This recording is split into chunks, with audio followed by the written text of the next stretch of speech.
આણંદ લોટિયા ભાગોળ પાસે બાંગ્લાદેશના રાષ્ટ્રધ્વજ રોડ દોરીને પગ પર મૂકી વિરોધ નોંધાવ્યો। બાંગ્લાદેશમાં હિન્દુઓ પર થઈ રહેલ વિરોધને અટકાવવા સરકાર દ્વારા પગલાં લેવાની માંગ। શ્રી રામ જન્મોત્સવ સમિતિ દ્વારા બાંગ્લાદેશમાં હિન્દુઓ પર થઈ રહેલા વિરોધમાં આણંદ શહેરના લોટિયા ભાગોળ પાસે આવેલ મહારાણા પ્રતાપની પ્રતિમા અને દિયા સિનેમા નજીક રોડ બાંગ્લાદેશનો રાષ્ટ્રધ્વજ દોરીને તેના ઉપર પગ મૂકીને સૂત્રોચ્ચાર કરીને હિન્દુઓના રક્ષણ માટે ભારત સરકાર દ્વારા પગલાં લેવામાં આવે તેવી માંગ કરાઈ હતી। આણંદ શહેરમાંથી બાંગ્લાદેશ હિન્દુઓ પર થઈ રહેલા અત્યાચાર અને રોડ પર ભારતનો રાષ્ટ્રધ્વજ દોરીને પગમાં કચડાય તે રીતે દોરીને અપમાન કરવામાં આવી રહ્યું છે। બાંગ્લાદેશમાં હિન્દુઓ ઉપર જુલ્મ થઈ રહ્યા છે।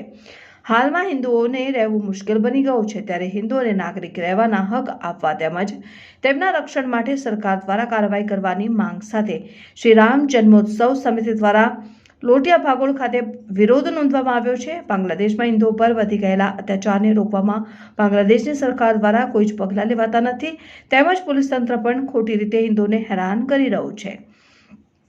ભારતીય રાષ્ટ્રધ્વજનું ઠેર ઠેર અપમાન કરવામાં આવી રહ્યું છે, જેને લઈને આણંદ ખાતે બાંગ્લાદેશમાં હિન્દુ વિરોધી પ્રવૃત્તિ અટકાવવાના ભાગરૂપે અભિયાન હાથ ધરવામાં આવ્યું છે, જેના ભાગરૂપે આણંદ મહારાણા પ્રતાપની પ્રતિમા, ટાઉન હોલ અને દિયા સિનેમા પાસે રોડ બાંગ્લાદેશનો રાષ્ટ્રધ્વજ રોડ પર દોરીને તેનો વિરોધ કરવામાં આવ્યો છે। આગામી દિવસો જુદા જુદા કાર્યક્રમો કરવામાં આવશે।